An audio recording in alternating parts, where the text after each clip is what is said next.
The World Explained. Lecture 2. How we build our world models. Right now, your brain is quietly refining a model of the world around you, without you even noticing. This invisible mental map is the reason you can recognize a cup, find your way home, or even understand this sentence. But how does your brain pull off this magic trick, turning raw sights and sounds into a rich, detailed picture of reality? In this video, we'll uncover the two simple brain processes that make it all possible and how they secretly shape everything you know. In our last lecture, we learned that every living being needs an internal world model to survive. For humans, this model is what we call the world. In this video, we'll explore how this incredibly complex model forms in our brains without us even trying. We'll focus on two key processes, association and abstraction. Both are supported by the physical wiring of our brains, and together they're enough to create and maintain our internal world model. This is the second part of a short introduction to the most important ideas from my book, Reality Check: Is the World What You Think? Do check out the book if you want to know more. The link is in the description below. Let's start with association, the brain's ability to connect related experiences. In 1949, Canadian psychologist Donald Hebb introduced a hypothesis now called Hebbian plasticity. It's summed up by the phrase, neurons that fire together, wire together. In other words, when two brain cells are active at the same time, the connection between them grows stronger. Many studies since then have confirmed this idea and even discovered more details. For example, neurons can also strengthen their connection if they consistently fire in the same sequence, even with a small delay. These findings have made Hebb's idea even more powerful. Why is this so important? Because Hebb's postulate explains how we learn and form memories. Whenever we experience the world, patterns of neurons activate at the same time or in sequence. Over time, these patterns become linked. This is how we form concepts of objects, events, and their relationships. Here's a simple example. Imagine someone who doesn't know what a cup is.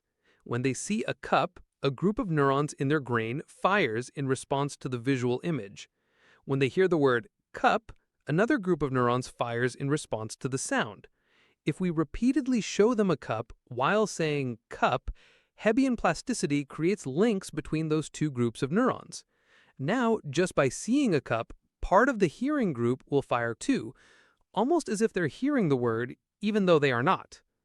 That's how they learn the word cup. But association alone isn't enough. We also need abstraction, the ability to focus on the key features of something while ignoring less important for us details. For example, we can recognize all kinds of cups as cups because we focus on their shared features and ignore things like color or material when they're not important. Abstraction works hand in hand with association, even though it does almost the opposite job. While association connects experiences, abstraction filters out the details that don't matter and keeps only what's important. We can think of abstraction in two main forms. One, short-term situational abstraction. This is your brain's quick, on-the-spot filtering. At any moment, lots of neural pathways in your brain are active, some firing strongly, others being suppressed. As signals pass through them, certain features of what you see or remember are strengthened, while others fade into the background. That's why, in a given situation, you might focus on only a few features of an object instead of its full detail. 2. Long-term attribute abstraction. This happens over time as your brain reshapes itself through Hebbian plasticity. When you encounter many versions of the same kind of thing, say different cups, the features that appear most often, like having a handle and holding liquid, get reinforced in your brain. The less important features, like color or material, become weaker. As a result, your brain built a stronger link between the word cup and the features that really define what a cup is.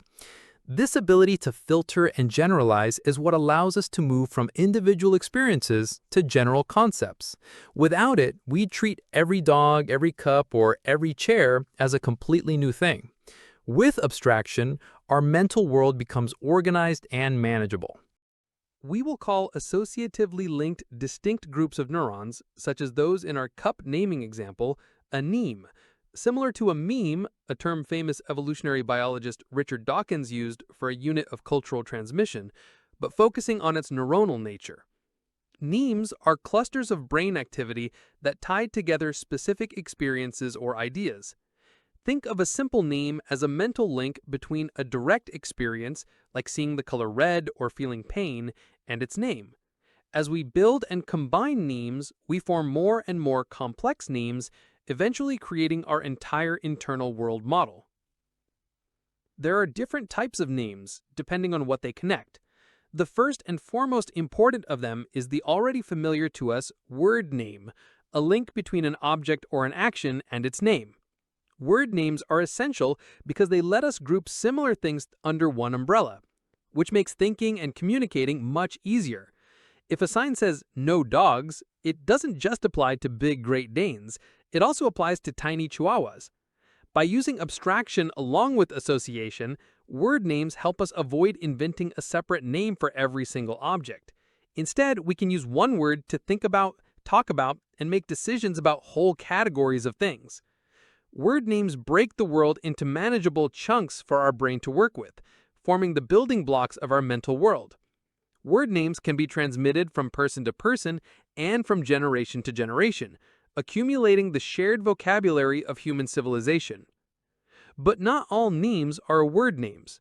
Some link words, experiences, or other names together in ways that help us make sense of reality. Let's call these fact names. For example, blue and sky are word names, but the statement, "the sky is blue today," reflects a fact name. It's worth noting that the line between word names and fact names isn't strict. Many names fall somewhere in between. Fact names themselves can be roughly divided into two groups.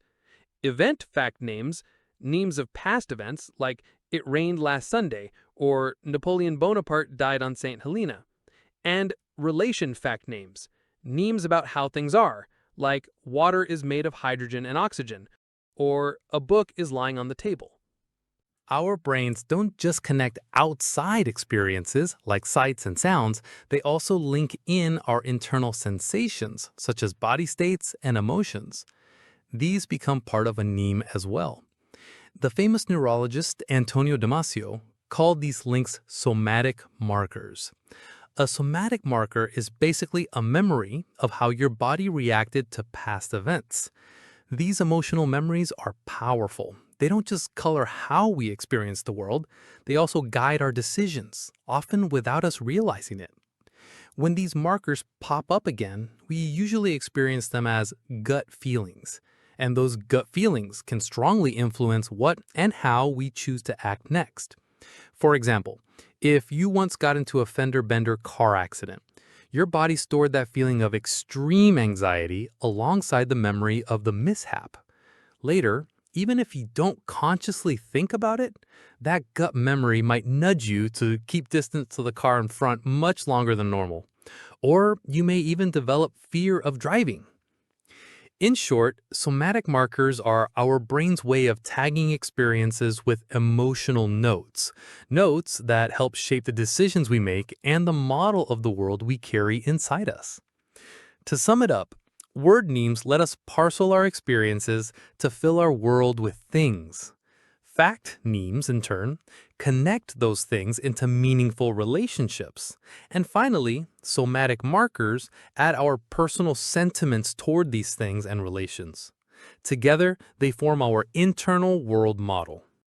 For a deeper dive into this topic and answers to even more questions, check out my book, Reality Check: Is the World What You Think? The link is in the description below. And if you found this video helpful, don't forget to like it and subscribe to my channel so you won't miss the next one. Thank you for watching.